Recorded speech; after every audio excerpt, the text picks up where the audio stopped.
every great company is an overnight success 10 years later, 15 years later. Building great companies is so soul crushingly hard. And we all got a little tricked in 20 and 21 and 22. I think crypto was a category where you felt like so many people were getting rich so quickly all around you. And there was this like moment of FOMO where you're like, what the hell just happened? Like all these like weird people are crushing.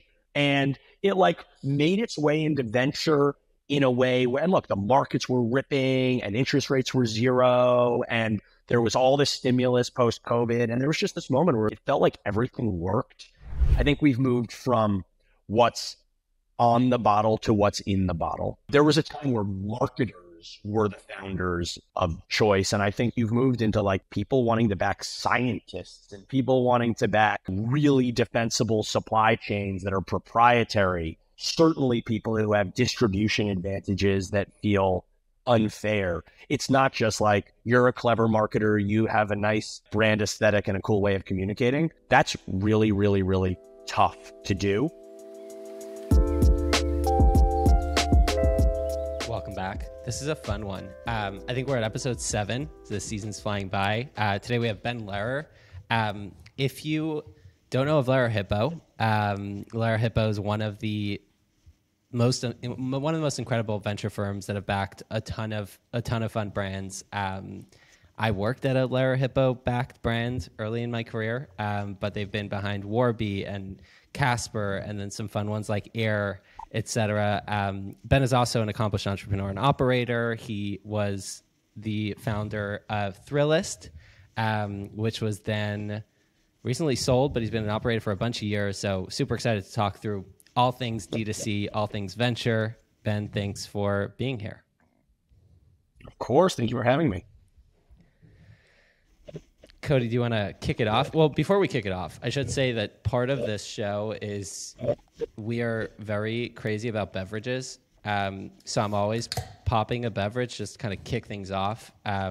Cody's got his water. I need a beverage. Oh, yeah, yeah. Oh, well, you were just drinking something. I don't know if anyone will ever see this. I'm holding a beautiful Lerer Hippeau branded glassware, but it's just filled with water. So I don't know what to do. Should I text someone and see if I can get a better beverage? You probably should. We have like I'm in 40. The office. There's somebody. We'll save it. We have like for 40-ish minutes, so we can swing in a beverage mid-show. But I'm gonna do this. I'm getting a beverage delivery. I have to. Oh wait, Emily's in the beverage fridge. Yeah, she's listening on. Eli, you've got 3. What do you got? Yeah, we've always got something, some sparkling today's water. Been a long day. I'm gonna do a spin drip. It's not like where it's not exactly like very exciting, but it's what we got. So we're gonna have to love it. Throw a little rum in it, maybe. Get this party a little liquid death. There's a lot going on at desk. We're here to have some fun. All right, so yeah, let's get in it, Ben. Thanks so much for joining us. Is that a lemon perfect? Are you holding a lemon perfect, Eli? I'll tell you something. Lerer Hippeau? No, it's not. But I will tell you that years ago, I met the founder of Lemon Perfect when it was just an idea, and we've traditionally not done a lot of F&B stuff. Yanni, and I met Yanni, and I thought he was a total maniac in a good way, and I was sort of like, this is just like not like this. It honestly didn't even feel like he was pitching us, and it was more of just like a get to know you. He was a good friend of a buddy, and I have been it's so fun to see something where you meet somebody at an early stage and you just see it like really work and the business rip for such a nice person. And so every so often I'll write Yanni a note and just be like, dude, I just saw like Lemon Perfect at this like incredible giant national account where you had awesome shelf space and you're clearly crushing it. And I keep writing the same kind of Yanni note every so often, just congratulating him because he's ripping. Season 3 of Down to Chat is brought to you by Tapcart. We've chatted a bunch about Tapcart in the past, but they make it extremely easy to create an app that often sees higher conversion, higher AOV, higher LTV from all the folks that use it. I wanted to briefly highlight our friends Ron and Ash from Obvi. You've probably seen them on Twitter. They create a ton of magic with Obvi. Some stats that they've seen with Tapcart: 100% higher conversion rate in-app versus mobile web, 95% app user retention, 15+% higher AOV in-app, and 1.5x transactions on app for everyone on their website. If looking at these stats, their app has an impressive conversion rate, on app versus mobile web, higher retention, higher AOV, all of which, increase their LTV and overall revenue. They're so awesome at creating, a community and driving that community towards their app as a tool to turn shoppers into brand advocates. If you've not yet checked out Tapcart, check them out today and get up to 2 months free when you sign up. It's tapcart.com/down-to-chat, tapcart.com/down-to-chat. Now let's get into it. All right. So, Ben, we love to kind of keep the bios short because, if you've been on other podcasts, people can kind of get that anywhere, but probably we'll go a little bit more kind of into like what you're up to now and kind of like things about, DTC and just your thoughts about consumer brand. But let's keep a super short, super quick one, like kind of tell folks a little bit of what you have done and what you're up to now. Okay. I'll go. It sounds like you've heard me on other podcasts where I just give like a 25-minute introduction. No, nothing at all about you. I think just in podcasts in general. Yeah. Okay, short and sweet. After I graduated from college, I moved back to New York where I grew up. I started a digital media company called Thrillist at a time in New York where there was a very small tech scene and very little available venture capital. And raised a little bit of money from sort of non-traditional folks, built the business slow and steady, eventually went out and raised large institutional rounds from all different kinds of folks and built a startup for 13 or 14 years. And all the while was building Lerer Hippeau. And the impetus for starting Lerer Hippeau was really based on my experience finding a lack of early stage venture money in New York 13 years ago, which is what inspired us to start the fund. And our first fund was really investing in sort of my friends and peers in New York. And we got lucky with timing that New York continued to grow and become a place where all kinds of really interesting tech got built. And so I've done 2 jobs for the last 12 or 13 years. Last year, sold the company that Thrillist became a part of called Group 9 to Vox. And have been a full-time VC for a year. Is that good? That's amazing. That's amazing. Congratulations. Okay. Nice, short and sweet. And also quite the time to transition into a full-time venture capitalist. Well, I think I destroyed the whole world. It would yeah, it's, sorry about that. It's been, I will say, look, I got in. I was building the firm and investing for over a decade. And so I got a lot of exposure to sort of the boom times. And by the way, building a company, even in good times, is almost impossible. And so I also got the crap kicked out of me a bunch doing that. And so I have, I'd say, like a decently strong constitution to do torturous things. And now that I've been here full time for a year and the market has changed a bunch. I think that my timing almost couldn't have been better in that this is a big moment of change for venture. It's with moments of change, there's a bunch of tough stuff, but there's also big opportunity. And I think that it's really lucky that I'm here full time for this transitional moment for the industry and for our fund as a result. And, we're trying to run this place more like, I'd say, with sort of some of the principles that we ran Group 9 with in terms of acting more like an operating company, urgency, things that I think a lot of VC has really not been built with over the last few decades. And so, I'm turning this to really go back to the lemon perfect. I'm definitely turning these lemons into lemonade as far as the market is concerned. Love it. Well done. So, like, specifically, you guys are kind of, would you say you're equal parts consumer and SaaS or B2B, or like how would you kind of describe what you guys are focused on? Yeah, I'd say we are generalists. And so most important thing is the founding team. The next most important thing is sort of the right founder market fit, like building in the right market with the right tailwinds and something we believe should exist, not just for sort of like the VC of it all, but actually for like humans. And then, we're we are big believers in sort of like the power of our network, which over the course of a decade or so is, 400 companies that we've invested in. And so our community is our brand, as our community is our brand. And so we continue to sort of, I don't know, ride, like we're passengers on a rapidly changing market. And I think we participate in every sort of big consumer or non-consumer market and shift, but we're not, we started doing almost entirely consumer because at that point, New York was almost entirely consumer. That was the market here. The market has changed. We've got real tech here. We've got people doing all different kinds of things in all different kinds of markets. And we've materially diversified the kinds of stuff that we do over the years. And now we do much, much less consumer because a lot of the sort of arbitrage opportunities and the first to market opportunities and the really disruptive opportunities of, 5, 6, 7 years ago are not as present today. And there's other places where there's where there's a sort of a better moment to lean in.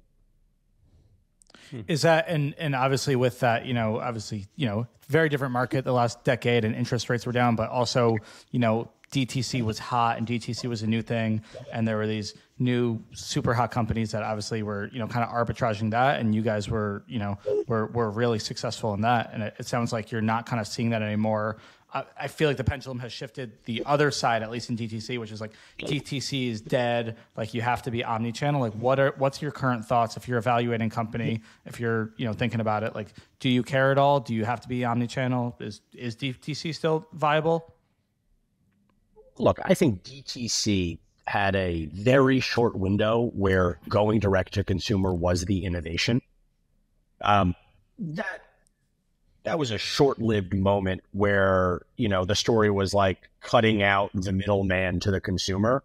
And maybe there was a moment where there was like, a Facebook ARB moment or an Instagram ARB moment, or, maybe now there's like a Facebook Reels moment or even the TikTok ARB moment is almost over. So, there's always some like mini ARB that people are focusing on.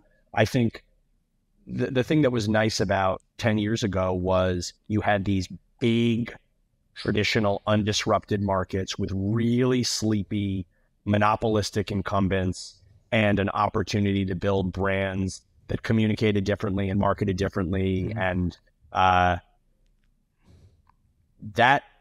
playbook is over. And it's been over for a long time. And I think that what became clear was, sometimes it was that, sometimes it was that it was a mirage to begin with, that the companies were fueled by venture capital that were just buying users in an unsustainable way.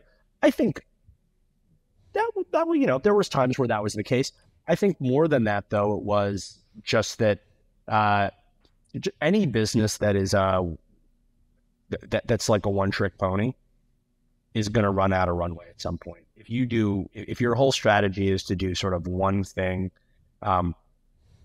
it eventually, look, if you spend very little money doing that, you can like build something that matters and hopefully flip it at the right time, but you run out of runway. And so what's happened over time is it's gotten clear that to build a consumer business that really serves sort of like this modern, changing, fickle,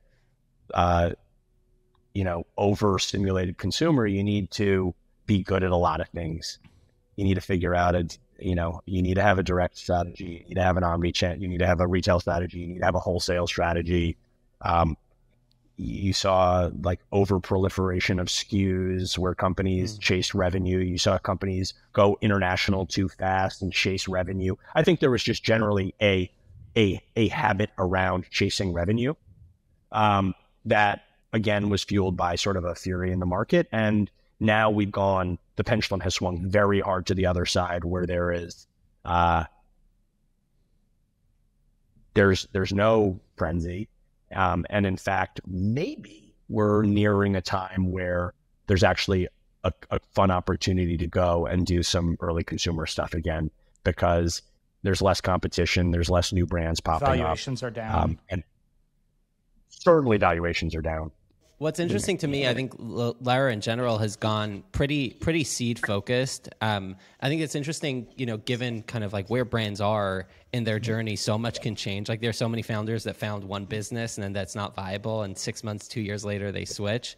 So your focus on like founder market fit and just founding team is so much more interesting, because you're focused on like what is the possibility that can come when these people sit in a room together versus like, how much can I arbitrage this razor?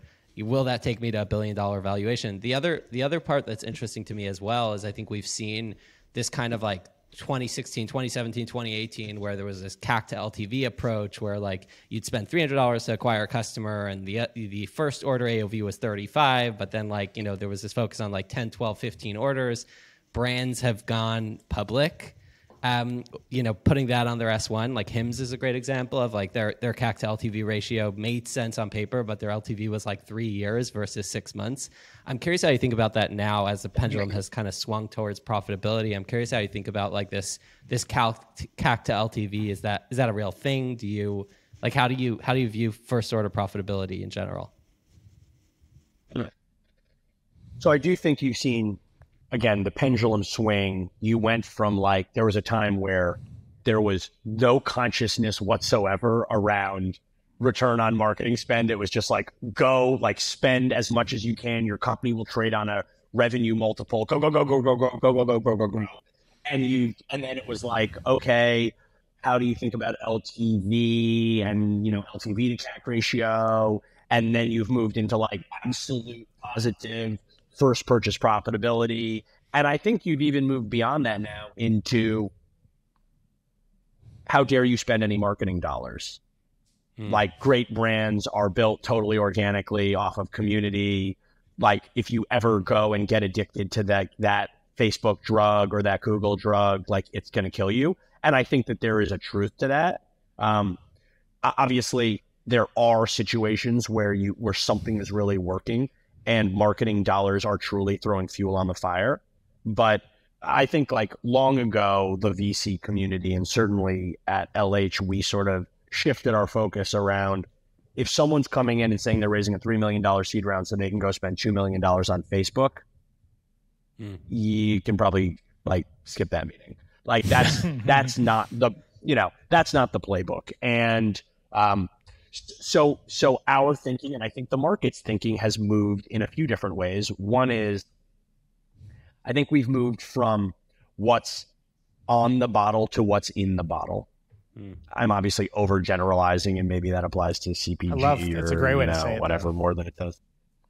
But like, there was a time where marketers were the founders of choice. And I think you've moved into like people wanting to back scientists and people wanting to back, really defensible supply chains that are proprietary. Certainly people who have distribution advantages that feel unfair. It's not just like, you're a clever marketer, you have a nice like brand aesthetic and a cool way of communicating.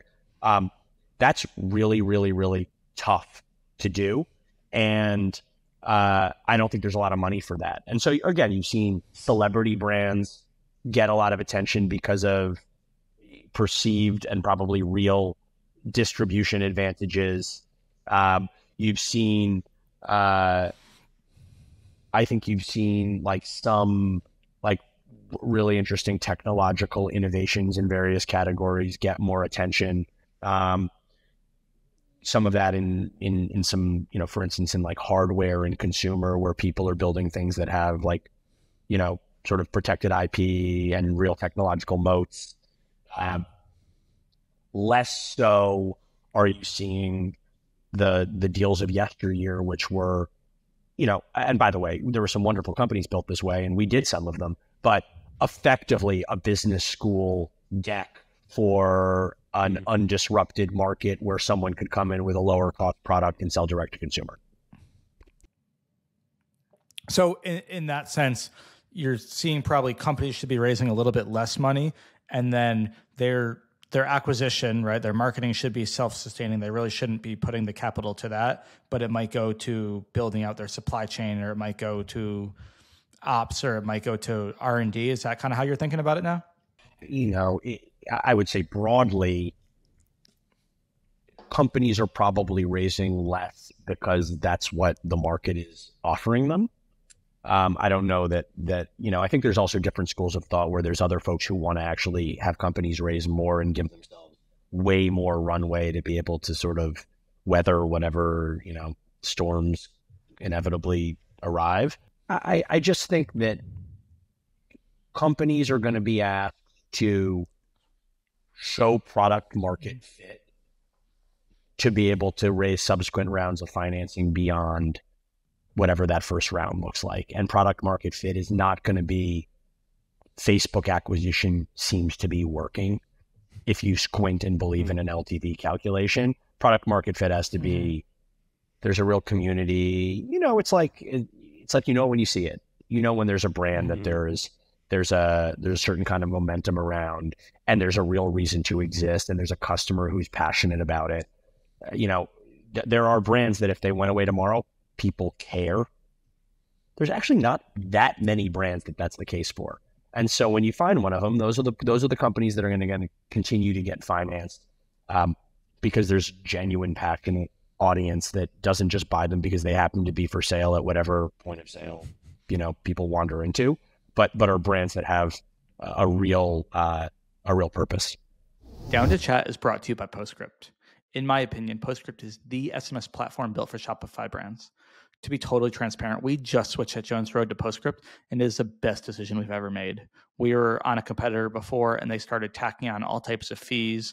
The platform was not being improved at all. It was just getting really expensive, and the service we were getting was just nothing compared to what we've received from Postscript since being with them.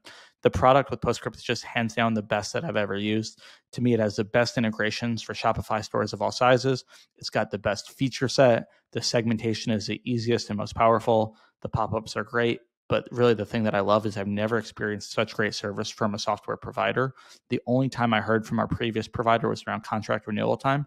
But with Postscript, they've gone out of their way above and beyond to make our program uber successful. And it's really evident that they care about us getting as much value out of our program as possible.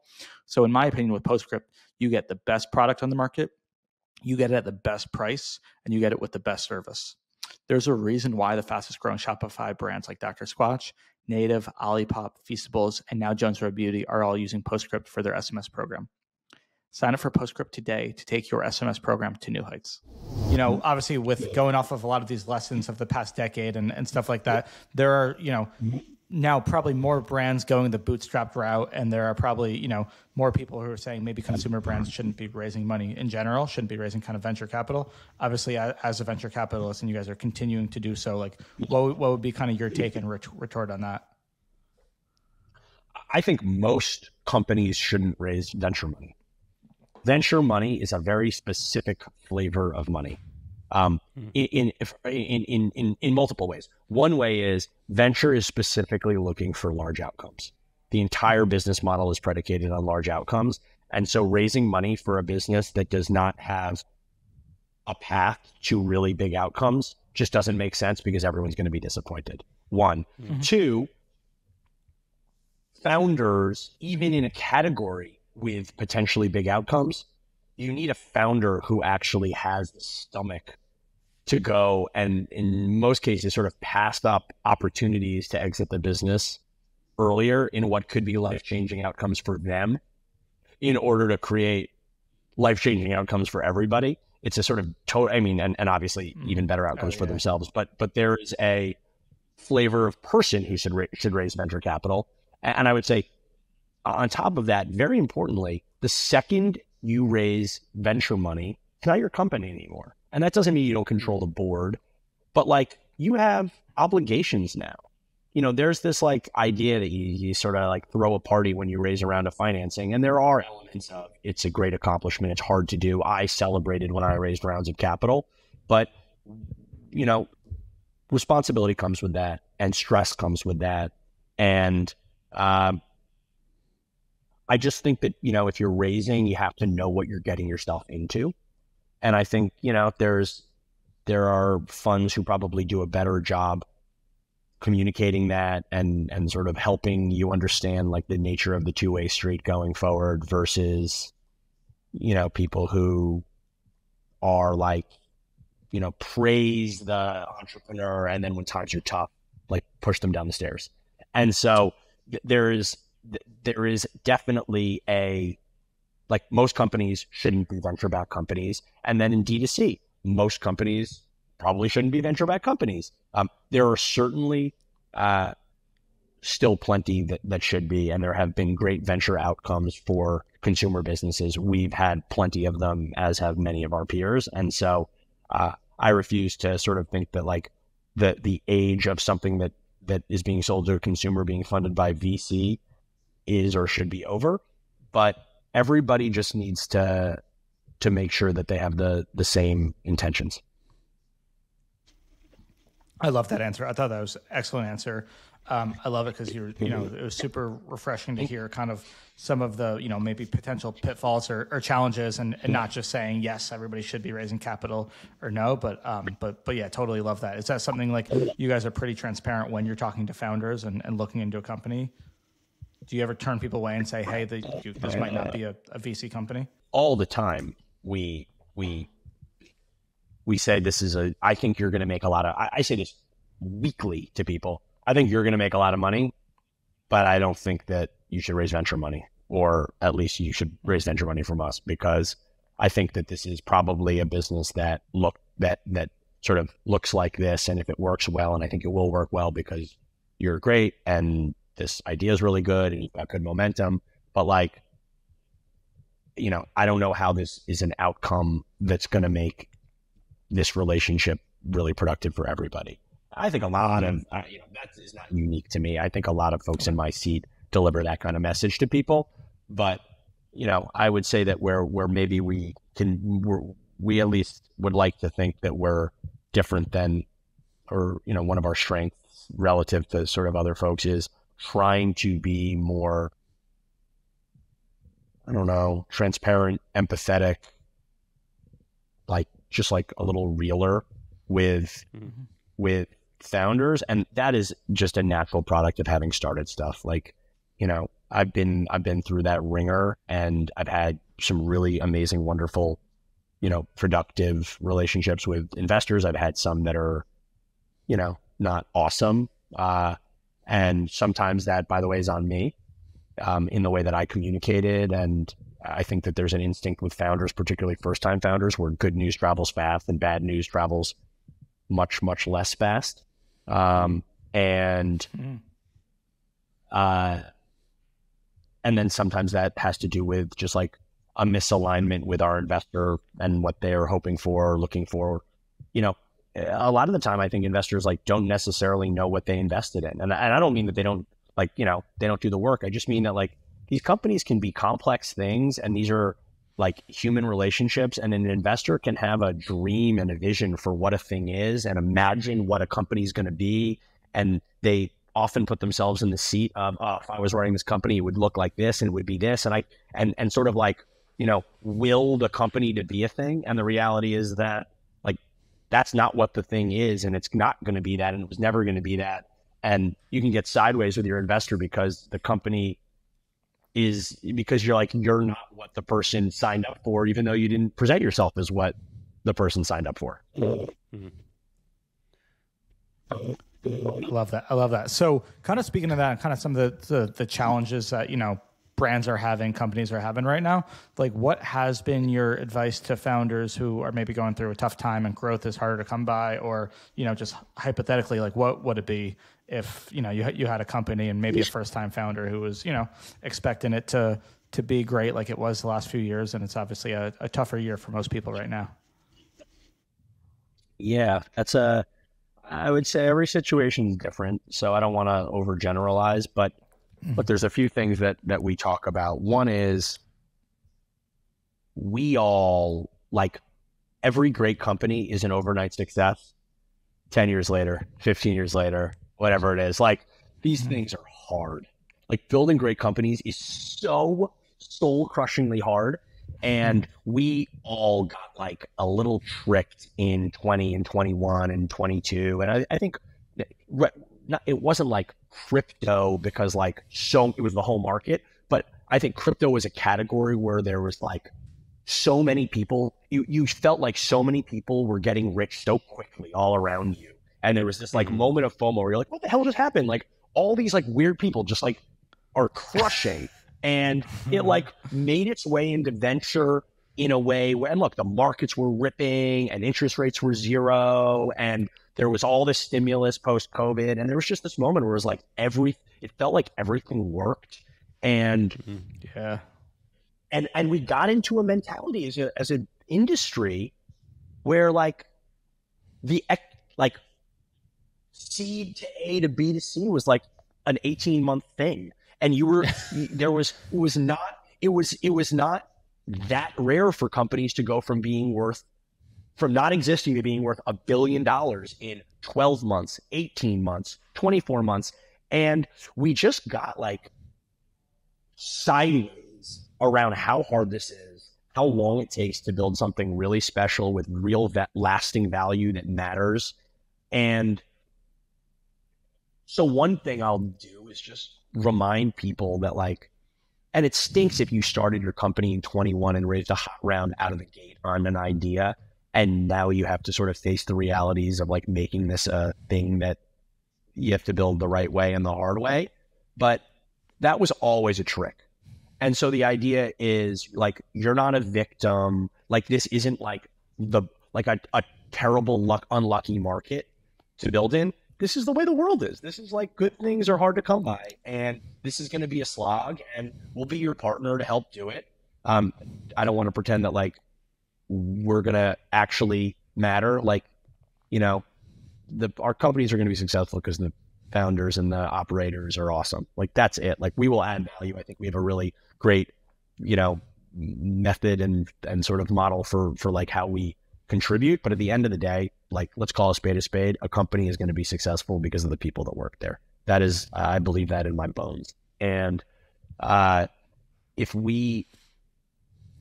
so one is just to sort of like make them not feel so sorry for themselves around the timing and the situation, and to express our patience and the fact that like we're okay that this is going to take more time. I think that's one piece. I think another is preaching focus. And you know, early companies and even not so early companies you can only do a few things well in life.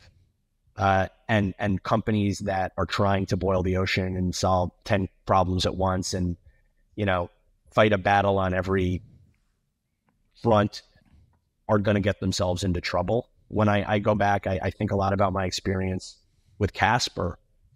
We seeded Casper, and I was around that business all the way through going public and then taking it back private. And it was an incredible experience. And one of the big learnings from it was we got so obsessed with growth at all costs and so obsessed with like leaving no room for competitors in a market that was highly competitive that we went international. We expanded SKUs really rapidly. We built a large retail fleet. We did a big wholesale rollout.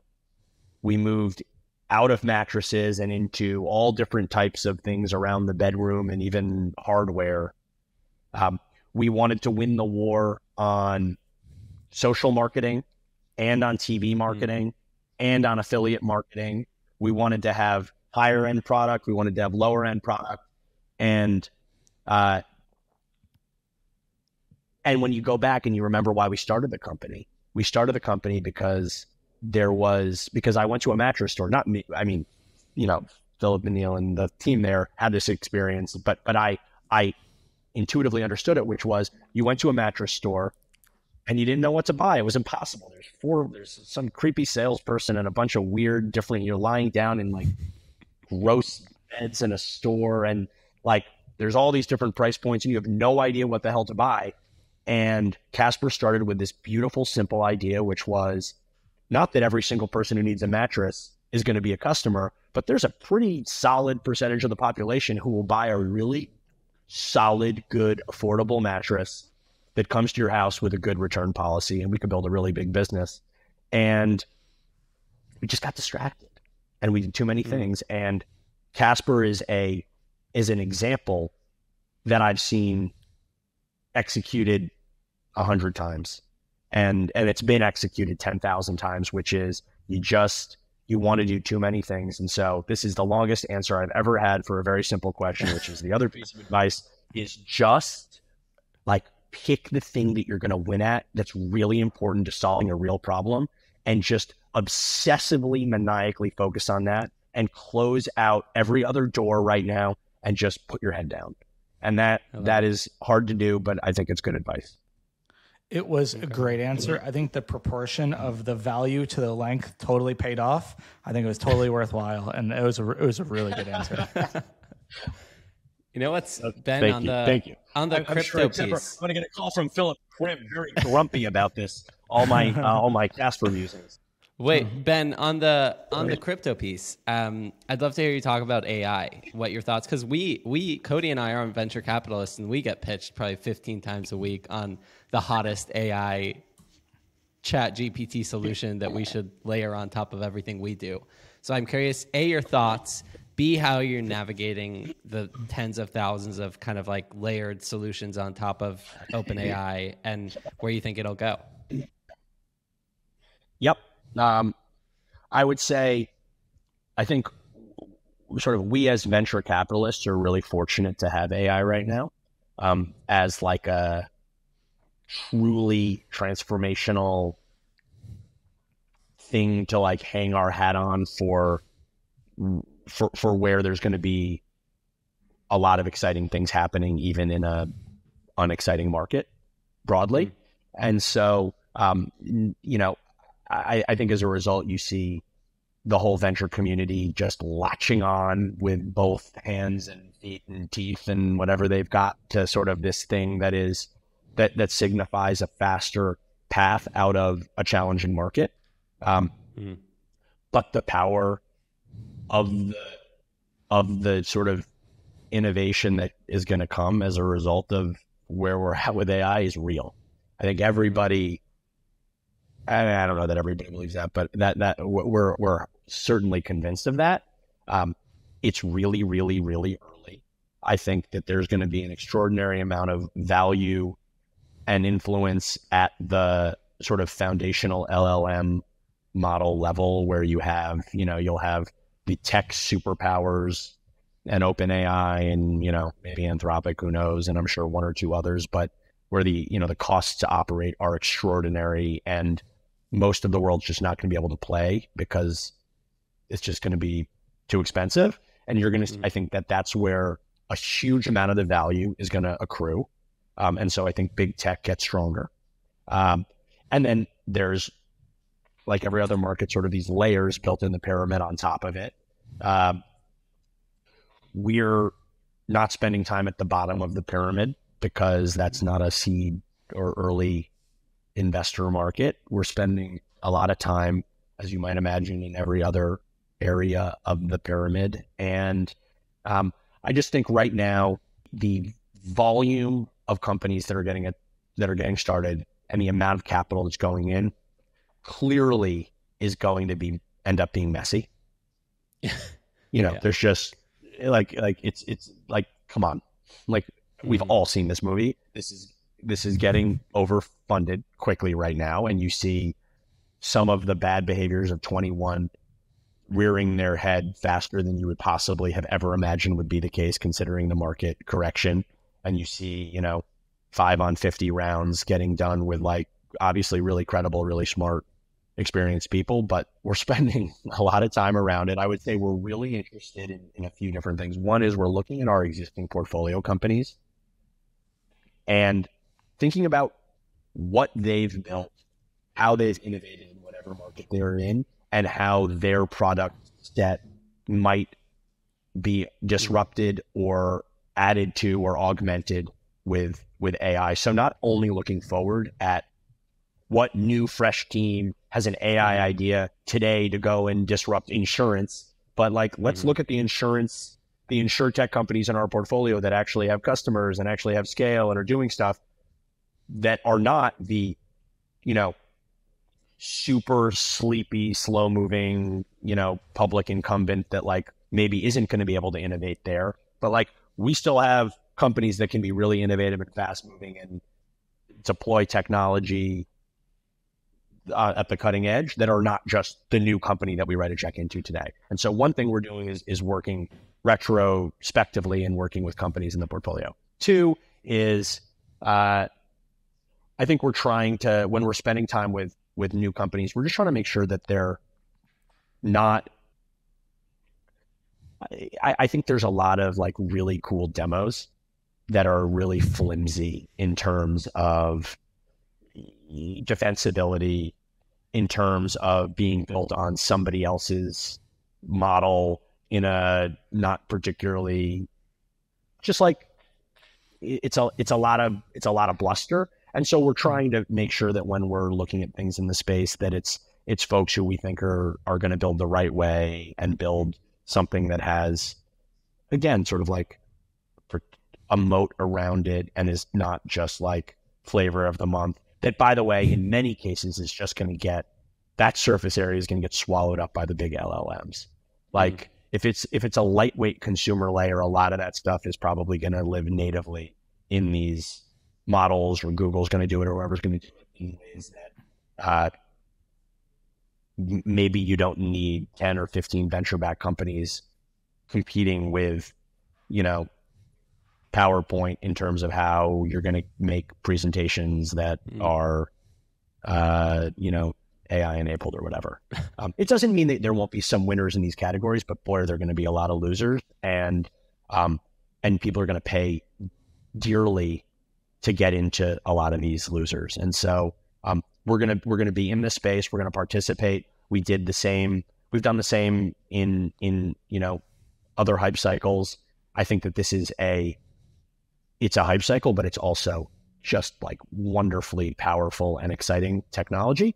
And it's also got there's a lot of baggage here in terms of what this, the problems that this can cause, and the jobs that this can destroy. And we just got to be, I don't know, this is a moment, and this is not only around AI, this is a moment for every venture capitalist. You got to be on your game really in a serious way. This is not a time to just be like flipping checks around, trying to stay busy. This is a really, really, really serious moment of extraordinary focus for the team here. And I think like all the VCs that I respect feel the same way. I love that. I think that's another great answer. I think, I was kind of curious about that because there definitely are a lot of similarities between this and the, Web3 crypto hype cycle. And everyone was saying that was going to be the biggest game changer since the iPhone and since mobile. And a lot of people are saying that now about AI, but I think at least the feeling is that there's a lot more actual value and user value out of it. But it's just hard to not ignore the similarities between both cycles. Well, what I would say though is what's interesting is there probably will be a lot of similarities in the way that you have sort of summers and winters, where there was a bunch of madness in crypto. Coming back to like the foundational blockchain and what it represents and how it could be, and I think still will be deployed with real world assets and with identity and in like really, really important, powerful ways.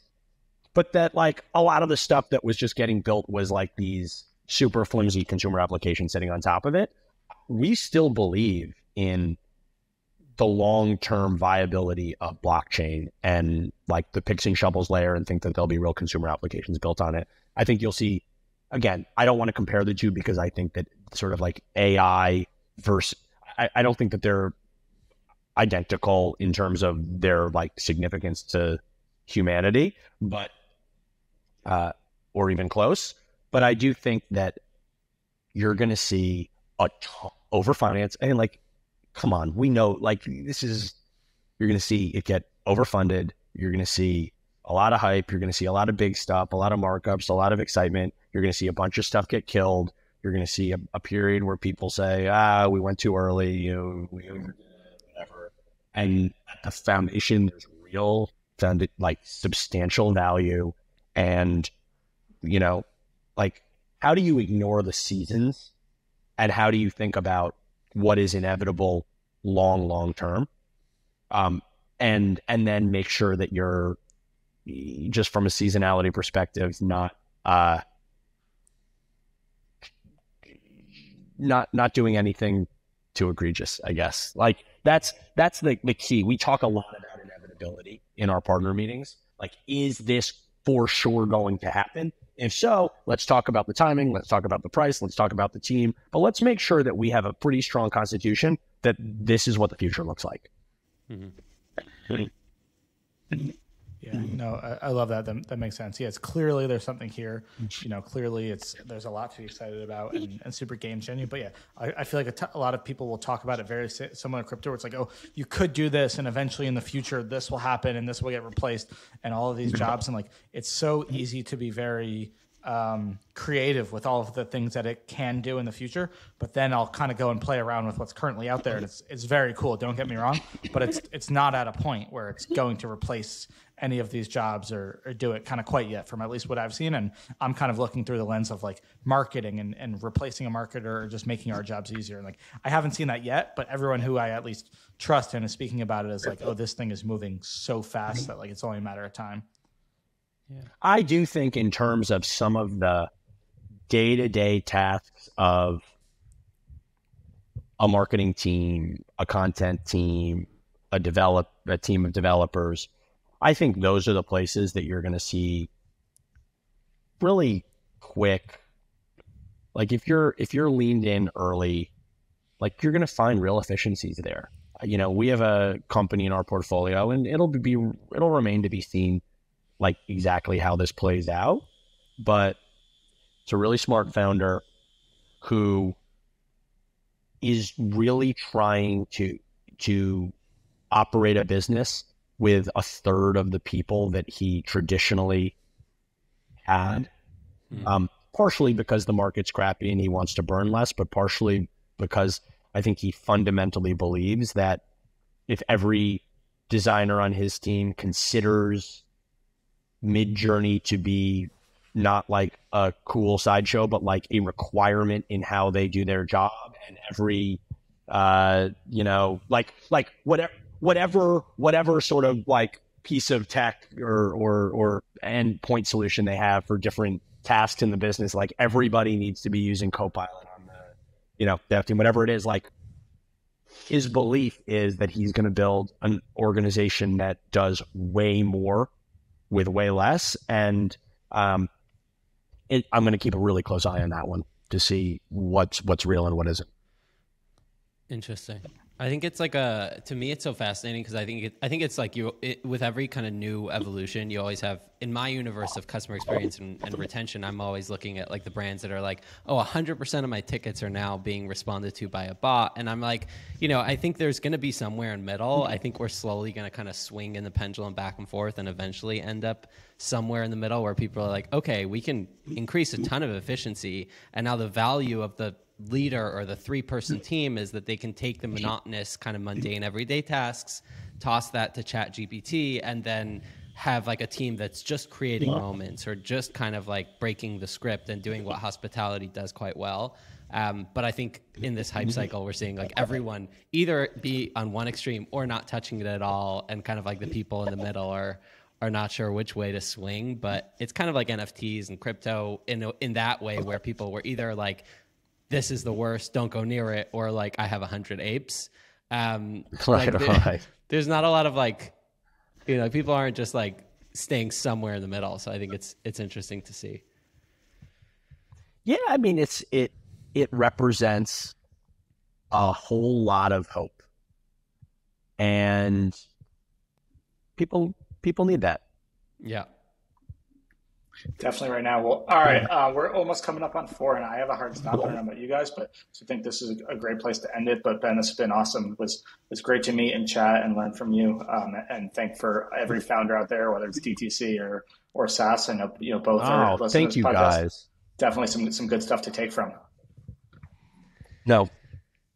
Thank you, Ben. Well, thank you guys so much. Really, I loved doing this, and this was a lot of fun. I'm and obviously a huge fan of Jones Road and what you guys are doing, and we actually are fortunate enough to sometimes get to throw Bobby a company to help us make sense of in the DTC world, and she's